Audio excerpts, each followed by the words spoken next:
지난주간에 김수창 제주지검장이라는 분이 부성실한 태도로 인해서 사이에 사람들에게 이별이 시작했습니다. 이유가 뭐냐면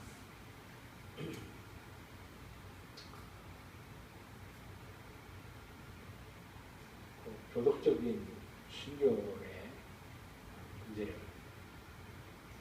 말하고 있는 것입니다. 우리는 참 자유를 얻고 싶어요. 자유를 얻고 싶어요. 근데 이 자유를 억압하는 이유가 뭐냐면 도덕적인 순결하지 못할 때 이 자유에서 무자유하는 거예요.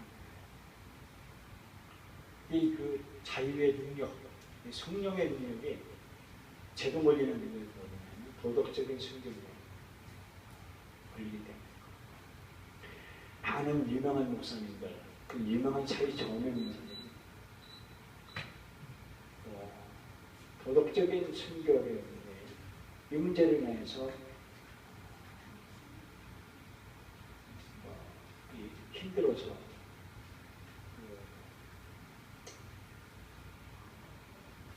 잘 이끌어가지 못하는 분들이 있습니다. 잠깐만요. 이걸 건드리지 마세요. 이걸 건드리면 문제가 된다는 거예요. 그래서요. 이거 건드리는 게 아니에요.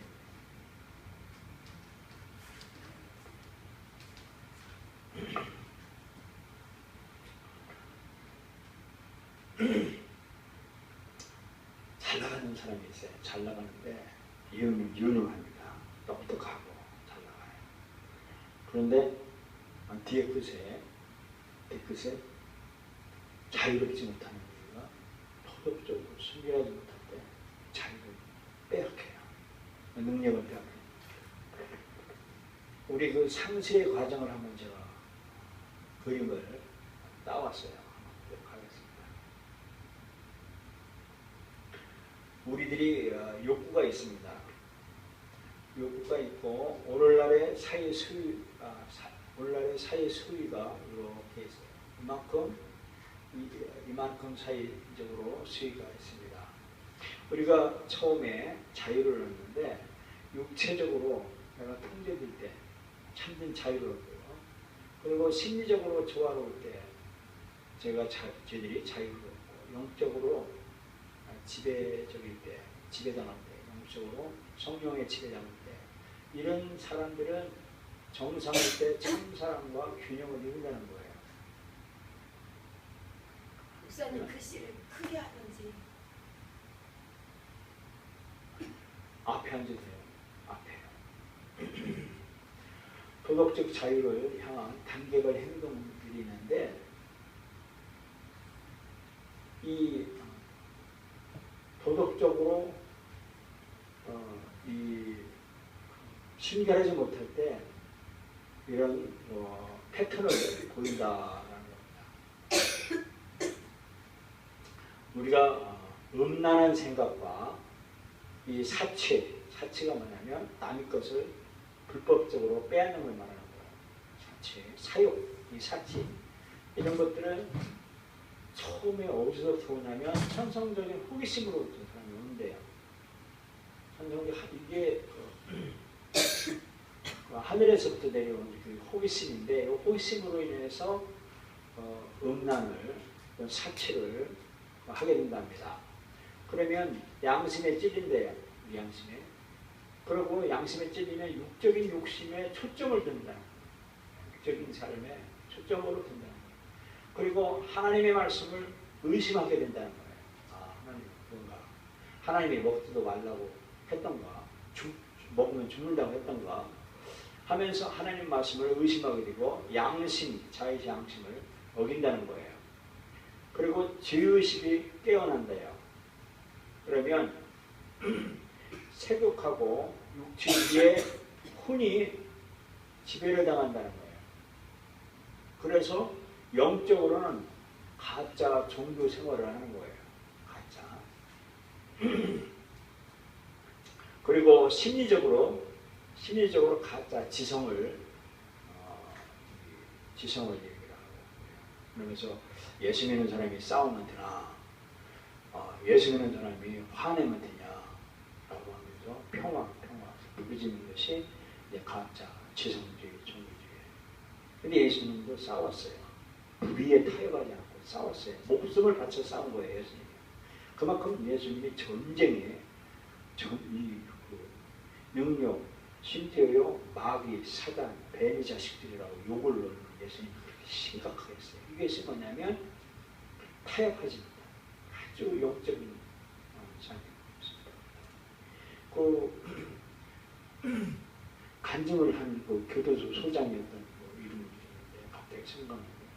그 교도소장이 그 사형수들을 이렇게 만난대요.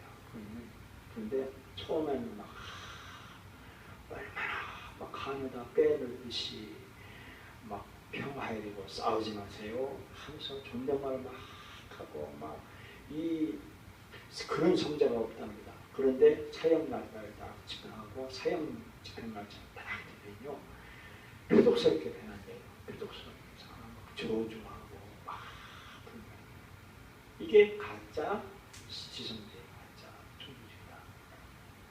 그러면서 이 지혜의식에 반응을 하는 거예요. 지혜의식을 가지고서 이 혼적으로, 정신적으로 지혜의식에 반응을 해서 불완전한 회개를 하는 거예요. 불완전한, 미화시키는 거예요. 제가 이제 들통나게 쪽팔리니까, 세상 말로 쪽팔리니까, 이제 변명을 해서 다른 죄를 끼워서 희석시키는 불완전한 회개를 하는 거예요. 불완전한 회개를 하고, 그러고 나서 종교 행위로 보상을 하려고 하는 거예요. 예를 들면 세리프들을 열심히 나온다든지, 헌금을 많이 한다든지, 자선사업을 많이 한다든지 하면서 종교 행위로 포장을 해요. 그런데 이제 이 욕구들 때문에 좌절하는 거예요. 육적인 욕구들 계속 올라오는 이 육적인 이 문제를 때문에 좌절하는 거예요. 그러면서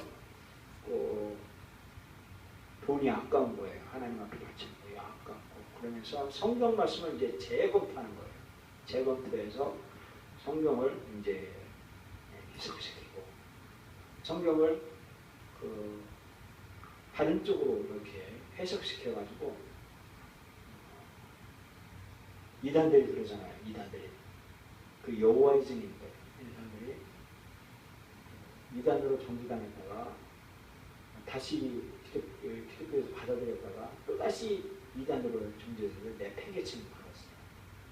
이것처럼 이 성경 말씀을 재검토해서 이 부도덕을 정당화시키는 거예요. 그러면서 이제 논쟁을 하는 거예요. 성경 가지고 성경책 가지고 논쟁하는 거예요. 그러면서 성경을 막 하면서 논쟁을 하는 거예요. 이게 화인 맞은 사람. 이런 사람들은 육적으로 노예가 되는 거예요. 육적인 노예가 되는 거예요. 그래서 육적은 부패되고 심리적으로는 망상의 살게 되는 거예요. 영적은 죽은 상태. 이것이 상세의 과정이다라는 거예요. 그 오늘날의 사회의 수위가 이렇게 육적으로 부패된 사회가 오늘날의 사회다.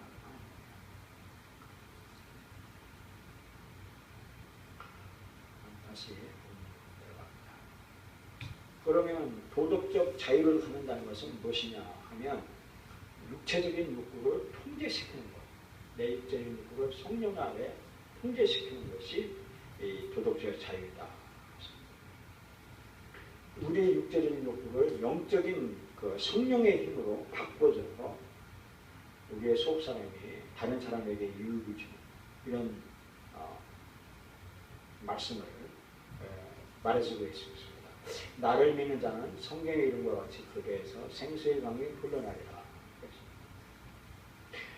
도덕적인 자유라는 것은 내가 뭔가를 원하는 대로 할 권리가 아니라 마땅히 내가 해야 할 능력을 말하는 겁니다. 마땅히 해야 될 능력. 마땅히 해야 될 것을 하는 것, 이것이 도덕적인 자유다.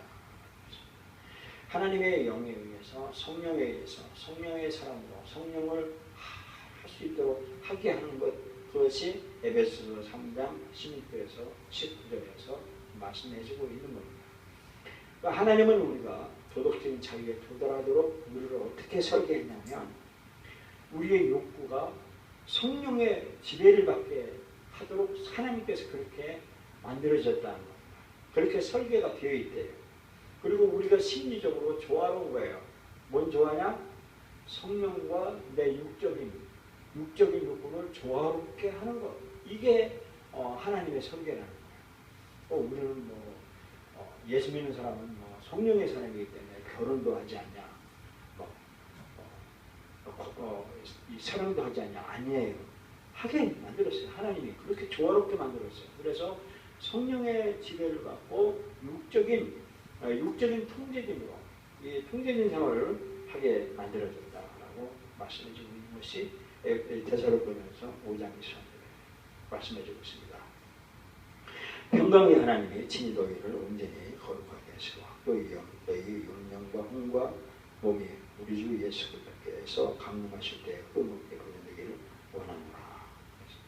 그래서 우리의 혼과 몸이 우리 주 예수 그리스도께 강림하실 때까지 흠없게 보존되는 것이 하나님이 원하시는, 그렇게 하나님이 설계하셨다라고 말씀해주고 있습니다. 그럼 우리 영 안에서, 우리의 영 안에서 어떤 일이 일어나냐면 이 우리의 영에 하나님의 영을 접붙여야 됩니다. 우리의 영 안에 하나님의 영을 부게 하셔서 나의 영혼은 하나님의 영에 순종하고, 그리고 내 육체를, 나의 혼과 육체를 하나님의 영에 통제시키도록, 하나님의 영에 순종하도록 하게 하는 것이다. 그래서 우리의 영은 믿음의 집이다. 그래서 저도 교회를 이렇게 이전하면서 성전 이렇게 하는데, 사실 성전은요 우리 몸이에요. 우리 몸이 성전이에요. 이게 뭐냐면 예수 믿는 사람들의 모임, 우리 거기가 성전이에요. 그래서 그것은 뭐냐면 우리의 이 성전은 믿음의 집이다. 믿음. 그래서 성령의 친히 우리 영으로 더불고 우리가 하나님의 자녀인 것을 증거하십니다. 성령이 너는 하나님의 자녀야 라고 선포하신다. 그래서 우리는 이 믿음을 통해서만이 하나님의 도덕적인 기준을 알고 동의하며 따른다는 것입니다. 또 우리의 영은 양심이 집이다라는 겁니다. 도덕적으로 우리가 잘못을 하려고 할 때 우리 마음의 양심의 마음을 꾸짖는 거예요. 네가 그러면 되겠냐 라고 하면서 양심의 가책을 우리에게 준다라는 것입니다. 성령님께 불순종하면 성령님이 슬프시고 성령님이 우리의 삶에서 성령의 능력을 소멸하게 된다는 것입니다. 그리고 우리의 영은 지혜의 집이라는 것입니다. 지혜는 하나님의 관점에서 바라보는 것, 삶을 사는 것, 하나님의 관점에서 바라보는 것, 이것이 지혜다. 시편 51.6절에 중심의 진실함을 주께 해서 원하시니 내 속에 지혜를 알게 하시리이다 말씀하시고 있습니다. 또 우리의 영은 창의력이다. 창의력이 집이다. 우리는 우리의 필요, 또 내가 직무할 때, 또 이런 아이디어를 새로운 관점에서 보는 그 능력이 바로 창의력이다. 이 능력은 유혹에서 죄를 피할 길에 있는 것은 특히 중요하다.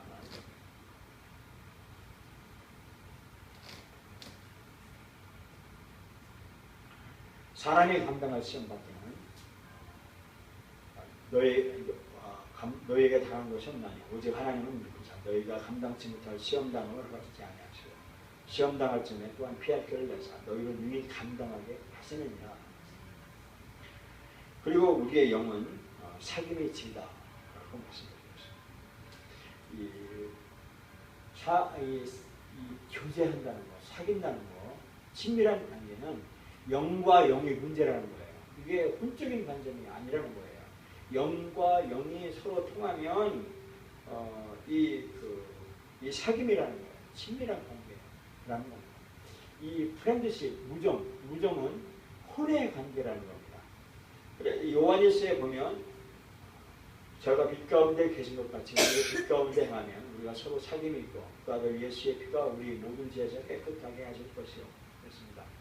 그래서 이 예수 그리스도의 피를 통해서 우리의 죄가 깨끗하게 하시고 우리를 빛 가운데로 인도하여 이 하나님과 사귐을 할 수가 있다라고 말씀해 주고 있습니다. 그리고 성령이 우리로 하여금 하나님의 사정, 이 하나님의 사정도 하나님의 영 외에는 아무도 알지 못하는 것처럼 우리의 사정을 하나님이 이미 알고 계시다는 거예요. 그래서 우리는 기도해야 되고 하나님이 원하는 건 뭐냐면 기도하라는 거예요. 우리 보고요. 기도하고 또 기도하라고 말씀해 주고 있습니다. 제가 기도가 부족했어요. 그래서 전적으로 기도를 깊이 하려고 생각을 하고 있습니다. 기도를 제가 게을리하면 성도들이 다 안 되는 거예요. 제가 말씀을 전할 때 여러분들이 전부 안 되는데 제가 기도를 깊게 하려고 생각하고 있고 매일 양식을 새벽기도 시간에 매일 양식을 제가 기도하는 가운데 연구하고 그래서 새벽기도의 말씀을 전하려고 생각을 하고 있습니다. 어쨌든 하나님께서 하나님의 영이 우리의 필요한 것을 채워주신다라고 말씀드리고 있습니다. 또 우리의 영은 예배의 질이다. 참된 예배는 영적인 문제라는 것입니다. 하나님은 영이시니 예배하는 자가 신령과 진정으로 예배를 드린다. 우리가 도덕적으로 경건하는 그 기준이 뭐냐면 진리를 거부하면 성령님이 슬프게 하신다는 거예요. 그래서 이 성령님이 슬퍼하면 결국 예배를 망치게 되고 그리고 우리는 그 좌절, 그 자기감을 경험하게 된다는 것입니다. 그래서 우리는 예배에 성공해야 한다라고 말씀을 드리고 있습니다. 그리고 또 우리의 영은 분별의 질이다. 고린도전서 2장 9절에 기록된 바 하나님이 자기를 사랑하는 자들을 위하여 예비하신 모든 것은 눈으로 보지 못하고 귀로도 듣지 못하고 사람의 마음으로도 생각지 못하였다 함과 같으니라. 이 영적인 분별력, 이것은 우리가 하나님의 말씀을 통해서 하나님이 사랑하는 자들에게 성령으로 말씀해 주셔서 영적인 분별, 이게 악한 길이냐 선한 길인가를 분별하게 될 수가 있다고 말씀해 주고 있습니다. 사문에 보면 솔로몬 왕이 악한 자의 길과 낯선 여자에게서의 벗어나는 길을 가르쳐주고 있습니다. 이 분별하는 그 길은 바로 우리의 영인데 이 영을 성령님께서 같이 도와주셔서 우리가 분별해서 악에서 빠져나와야 된다고 말씀해 주고 있습니다.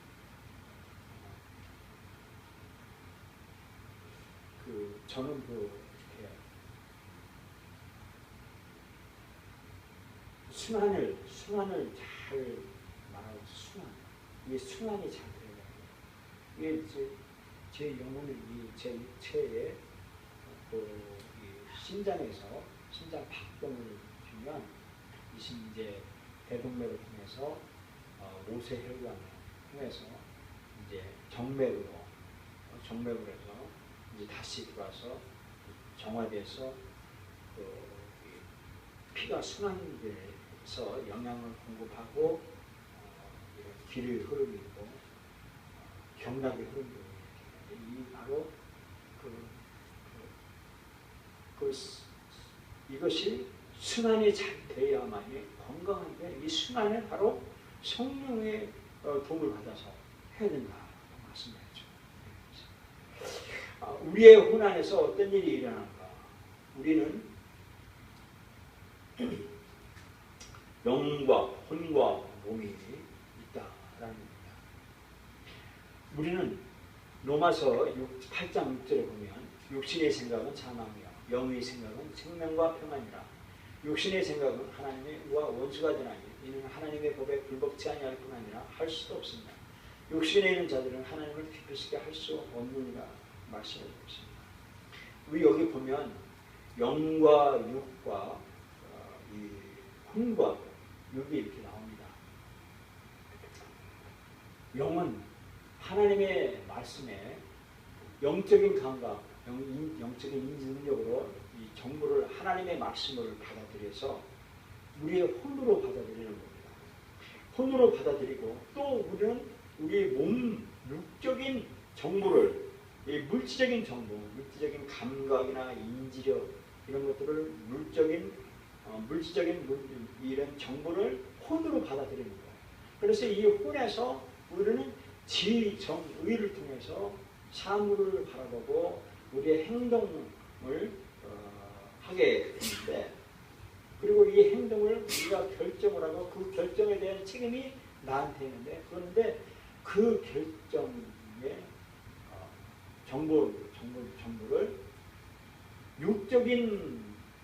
물질적인 육적인 정보를 받아서 이 지정의에 그대로 삶의 행동을 보이면 육적인 사람이 되는 거고, 성령의 정보, 즉 하나님의 말씀을 정보를 받아들여서 육적인 것을 제어하고 이 지적, 감정, 의지 이 세 가지를 통해서 사물을 결정할 때 우리는 성령의 능력으로 그리고 도덕적인 자유를 누리게 된다라고 말씀해 주고 있습니다. 이것이 이 혼인데, 우리의 이 혼이 원어가 푸시케인데, 이 심리학이라고는 학문이 이 푸시케에서 나왔다는 거예요.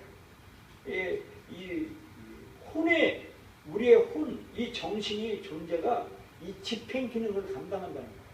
내가 이 정신으로 사물을 직접 의지, 감정을 통해서 결정 능력을 혼이 한다는 거예요. 이게 심리학이라는 거예요.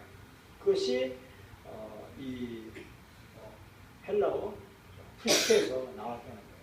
근데 이 혼을 결정하는 능력을 아까 말했듯이 성령의 능력으로 이 결정을 하게 되면 도덕적인 자유를 누리게 된다라고 하는 말씀이 로마서에서 말씀해 주고 있습니다.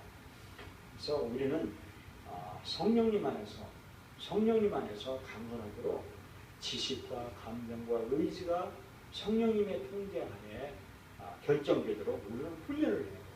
하루아침에 되는 게 아니에요. 이게 수십 년, 어떤 사람은 심지어 80년 걸리는 사람도 있다고 보고, 이게 빨리 바뀌어지면 바뀌어질수록 좋아. 그래서 우리가 제가 주보 가운데면에 음성 제목과 성경 구절과 그리고 음성 일기를 제가 주보에 게재를 했어요. 사람은요, 듣기만 하면 30% 인지한대. 4번 들으면 전혀 몰랐던 그 내용을 4번 만에 들을 수가 있다 하면서 그것도 다 듣지 못한대. 근데 읽고 보면, 그래서 제가 이 프로젝트를 쏘는 거예요. 이거는 뭐 논란이 많아요. 왜 설교에 능력 떨어지게, 왜 프로젝트에 글씨도 알아지 못하는 그거를 구절을 쓰면서 뭐 하냐 하면서 설교는 말씀 선포지 뭐 하냐 그러는데, 아니에요. 이게 그 사람은 듣는 것보다 눈으로 보는 것이 더 50%가 이게 더 인지 능력보다 더 이외에 더 인지가 가능하다는 거예요. 그래서 부득이하게 제가 그렇게 구식을 그렇게 해요. 근데 보는 것에 더 나아가서 내가 직접 써야 된다는 거예요. 네? 이 손으로 미안하지만 힘들어서 글씨 쓰는 이 자체가 나를 훈련시킨다는 거예요. 그래서 일기 쓰라는 거예요. 그래서 이것이 훈련되어야 된다라고 하는 거예요. 왜냐하면 실제로 가정생활이나 어린 통제에서 내가 사실 가장 가까운 사람, 나하고 살이 부딪히면서 가까이 일상 있는 사람, 이 사람은 아무렇지도 않은 것 같은데 실제는 그 사람에게는 영적인 메마름이 있는 거예요. 그래서 가장 가까운 사람에게 품성 칭찬을 해서 감사합니다 라고 하는 이 하나님의 성령의 말을 하도록 훈련되어야 된다라고 하는 거예요. 그래서 우리 입에 써야 된다라는 것이 중요하다는 것입니다. 그래서 우리 몸 안에서는 어떤 일이 일어나냐, 이 영적인 이 세상에서 우리 삶의 성령으로 문을 열어듯이 우리 촉각, 그리고 시각, 청각, 후각 이런 그 기능을 통해서 우리의 삶을 육적인 세상에서 성령의 세계로 세상으로 열어준다는 거예요. 하나님의 육체적인 감각을 만드셨으므로 이 감각들이 성령님의 통제 아래에만 있으면 우리의 주변 사람들에게 기쁨과 만족을 가져준다는 것입니다. 이 도덕적인 자유의 최종 목표가 뭐냐? 디모데전서 1장 5절에 보면 경계의 목적은 청결한 마음과 선한 양심과 거짓이 없는 믿음으로 나는 사랑이야를 그랬습니다. 그래서 우리가 이 도덕적인 최종 목표가 뭐냐면 영적으로 지배 당하는 거예요. 성령의 지배를 당하는 거. 내 심리적으로는 안정을 갖고 조화롭게 하고 육체적으로 통제되는 삶. 이런 삶을 살 때 다른 사람에게 사랑을 나타내며 자유롭게 섬기며 균형 잡힌 삶을 살게 된다고 말씀해 주고 있습니다. 그래서 우리는 도덕적인 자유를 회복해야 돼요. 왜냐하면 우리의 삶이 천국의 삶을 살아야 되기 때문에 그런 거예요. 우리는 하나님으로부터 아름다운 게 그리고 거룩하게 살도록 창조하심을 받은 사람이에요. 그 때문에 우리는 그 거룩을 회복하고 아름답고 행복한 삶, 그리고 사귀는 삶, 릴레이션십, 관계를 갖고 사는 삶, 혼자 외톨이가 아니고 혼자 결정하는 것이 아니라 이렇게 서로 릴레이션십을 사는 삶이 되기 위해서는 이렇게 하나님의 관점에서 도덕적인 자유를 누려야 된다고 말씀하시고 있습니다. 그러면 이 도덕적인 분별은 어떻게 시작하면 아까 말했죠. 세교, 이게 음란과 사칙, 이게 사욕, 그리고 세교. 그래서 이 세욕을 유기시키는 거예요. 내 몸을 그냥 세욕에 내서 나를 버리는 거예요. 즉 내 몸뚱아리를 이 죄악에 유기시켜서 나를 버리는데, 버리면 이중 인격이 되는 거예요, 내가. 그래서 이중 인격 혼의 딜레마에 빠지는 거예요. 그래서 이중 혼의 딜레마에 빠져가지고 결정 능력이 부족한 거예요. 무슨 순간에 결정할 때는 이래 그냥 갈 바는 그러다가 시간은 가고 그러다 보면 늦어버리고 그러다 보면 다른 단체나 조직에서 합류를 못하는 거예요. 그러다 보면 외톨이 그러고 이것이 영적으로는 죽었고 심리적으로는 내가 이거 성령의 삶을 살아야 되나 아니면 그냥 채세라 살아야 되나 이렇게 이중 인격이 돼서 혼의 사람 극단적인 상태를 하게 되면 정신분열증이 오게 된다. 그래서 원인도 정신분열이 오면 원인도 알지 못하고 치료도 알려지지 않는 거예요. 이것이. 그래서 두 마음을 푸는 상태가 계속되면 이 가짜 종교주의로 가게 되고 심리적으로 가짜 지성주의로 육적인 삶을 살게 되는 것입니다. 말씀드리고 있습니다. 그러면서 세상이 이렇게 변해지고 있어요. 필리핀이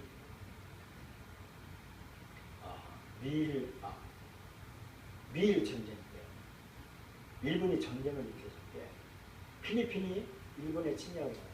그때 미국이 아주 지대한 무기를 가지고 와서 필리핀을 살려줬어요. 필리핀이 스페인과 어디에 지배를 받았는데 어쨌든 미국이 도와줬어요. 그래서 필리핀을 독립을 시켜줬어요. 근데 필리핀이 성령 충만했었어요. 근데 날씨가 더워지고 게을러지고 술을 마시고 그러니까 기독교가 퇴폐시키고 퇴폐되고 술을 마시면 종교가 희석시키고 천주교로 바뀌게 되기 시작했어요. 그 필리핀 천주교가 그다음 못 사는 나라가 미국이 철저하니까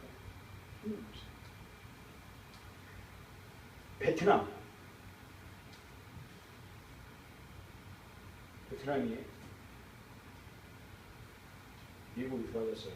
잘 살았어요. 그런데 베트남도 날씨가 더워요. 결국에는 베트남이 월맹에 합류가 돼가지고 공산화가 됐어요. 수백만 명이 죽었습니다. 보트피플이라는 거예요. 지금도 해상과 바다 속에서, 바다 위에서, 물 위에서 사는 필리핀의 보트피플들이 그런 문명이에요. 대한민국 하나님이 도와줘서 건국됐어요. 대한민국. 처음에 국회 개원할 때 목사님이 개원 예배를 기도로 시작했어요. 재헌국회. 하나님이 도와줘서 기독교가 번창되었어요. 교회가 우리 역사, 이 대한민국이라고 하는 역사의 단군 형성 이래로 그렇게 흥황할 때가 요 근래 70년 이때가 가장 흥황했어요. 기독교가 번창했어요. 교회 십자가만 걸으면 교회가 부흥됐어요. 그런데 성직자가 사치제를 했어요.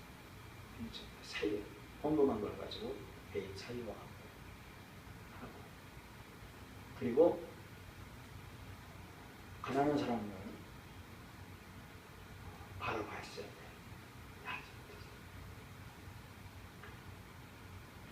천주교회가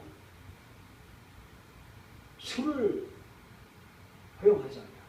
그러니까 술을 마시면 이 성령보다는 이 혼적인 관심에 너무 그 혼적인 것에 치중을 하기 시작해서 세상 사람들이 죄를 진 것을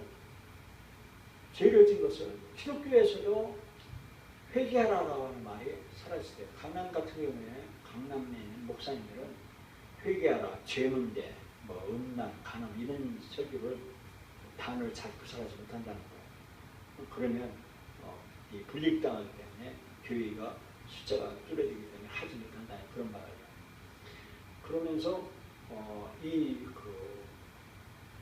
도덕적인 문제가 이 술을 허용하고 그리고 그걸 가짜 지성에 그리고 가짜 종교에 희석시켜가지고 한국 교회가 뭐 착한 일 하면 된다. 그리고 뭐 가난한 사람을 만나주면 된다라고 하는 그것으로 대신하는 것. 그건 일부분이에요. 그 삶의 열매이고. 그런데 그런 것으로 인하여서 한국 교회가 이제 한국의 영적인 흐름보다 굉장히 퇴색했고 대통령마저 평화를 부르짖어요. 그러면서 교황을 초청하고 평화를 부르짖으면서 평화를 얘기를 해요. 이게 가짜 종교주의고 가짜 지성주의라고 선포하고 있는 거예요. 하나님은. 그래서 그런데 온 대한민국에 난리가 났어요. 막 순교성하고 필리핀의 모습을 보는 것 같고 그리고 베트남의 모습을 보는 것 같은 그런 느낌이 드는 거예요.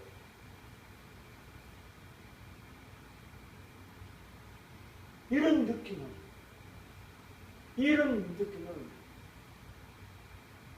노인 목사님들이 원로 목사 90 먹은 목사님 103세 되신 목사님이 자기 종아리를 걷어가면서 미처를 자기 종아리를 때리는데도 때리고 이거 내 죄입니다라고 해도 피해를 풀어도 울지를 않아요. 이게 대한민국의 영적 흐름이에요. 이 문제를 우리는 심각하게 받아들여야 됩니다. 대한민국은 이렇게 하나님이 도와주십니다. 하나님이 책임져 주셔야 돼요. 우리가 이제 늦었어요. 그러나 늦었으면 그것이 다시 회복할 수 있는 거예요. 그것이 뭐냐면 영적인 접붙임을 가져야 돼요. 접붙임.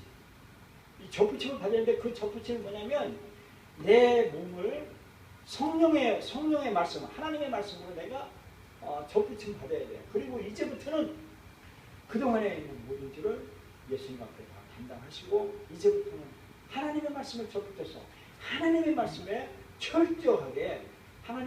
철저하게 복종하고 순종해야만이 된다고 하나님은 선포하고 계십니다. 그렇게 말씀하셔요. 그래서 우리는 그런 삶을 살아야 돼요. 이제 늦었지만 이제 다시 품성 훈련을 해야 돼요. 하나님의 훈련을, 하나님의 사람으로 훈련을 해야 되는 거예요. 그것이 제가 또는 하나님께서 강력하게 원하시는 일이 그것을 말씀해 줍니다. 그것이 이제 부단히 훈련시켜서 더 이상은 비참하게 힐링필드처럼 내 자식이 내 눈 앞에서 내 자식이 팔려가고 두 눈이 빼어침 당하지 않고 어떤 목사님은요 전쟁이 나면요 인류 3분의 1이 죽는데 3분의 2가 그 3분의 2가 해당되는 게 대한민국이에요. 대한민국이라고 자 비참한 세계가 온다니까요. 그렇게 하기 위해서 이제는 철저하게 하나님의 말씀에 접붙여야만이 국가의 회복도, 개인의 회복도, 개인의 종말도, 그리고 개인도 이 종말을 물리쳐서 이제 영적으로 회복하고 축복이 일어나고 말하는 거예요. 이것이 하나님이 말씀하시고 계신다는 거예요. 우리가 그런 삶을 사는 여러분과 제가 되기를 예수